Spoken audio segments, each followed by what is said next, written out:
कसं करायचं तर आपल्याला आमच्याकडे झाडाच्या पूर्ण आपण कुठल्या सेगमेंटची कपाशी लावलेली त्या सेगमेंटनुसार आपण तुम्हाला चार्ट बनवून देऊ. त्या चार्टमध्ये तुम्हाला तुमच्या जमिनीनुसार तुम्ही झाडाची कुठली स्टेज आहे त्या स्टेजनुसार आपण कसं खताचं नियोजन करायचं आहे. म्हणजे थोडक्यात मगाशी सांगितलं मी, कापूस लागवड केल्यानंतर 5 दिवसांनी उगून येतो. उगून आल्यानंतर 5 दिवसांनी तुम्हाला 1 ते 2 किलो गूळ घ्यायचा आहे, 250 ग्रॅम सीवीड घ्यायचं आहे, 1 लिटर गोमूत्र घ्यायचं आहे.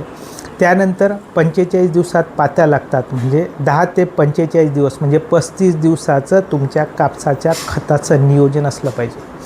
35 दिवसाचं कापसाचं नियोजन म्हणजे 35 दिवस म्हणजे 7 5 35 5 आठवडे.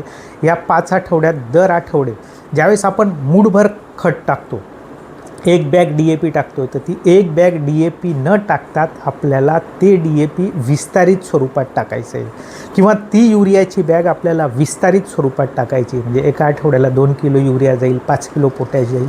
अशा पद्धतीने NPKचं आपल्याला नियोजन करायचं आहे.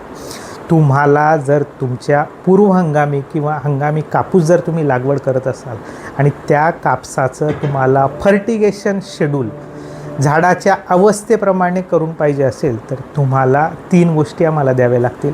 पहिली गोष्ट, कारण कुठल्याही पिकाचं खत व्यवस्थापन, त्या पिकाचा योग्य डोस, ती जमीन कशी आहे आणि त्या जमिनीत अगोदर काय बिवाड होतं.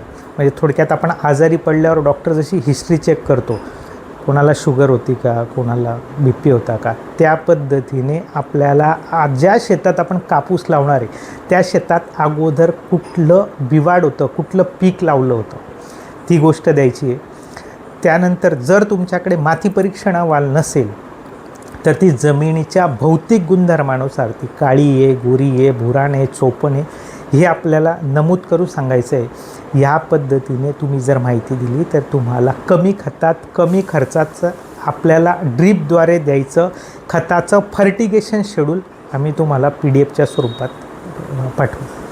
तरी कोणाला अशा पद्धतीने कापसाचं खत व्यवस्थापन शेड्यूल पाहिजे असेल, आपल्याला आपल्या लागवड केलेल्या कापसाचं कमी खतात कमी खर्चात उत्पन्न घ्यायचं असेल तर आपण मला फोन करू शकतात, मेसेज करू शकतात किंवा व्यक्तिगत स्वरूपात भेटू शकतात. ओके, धन्यवाद.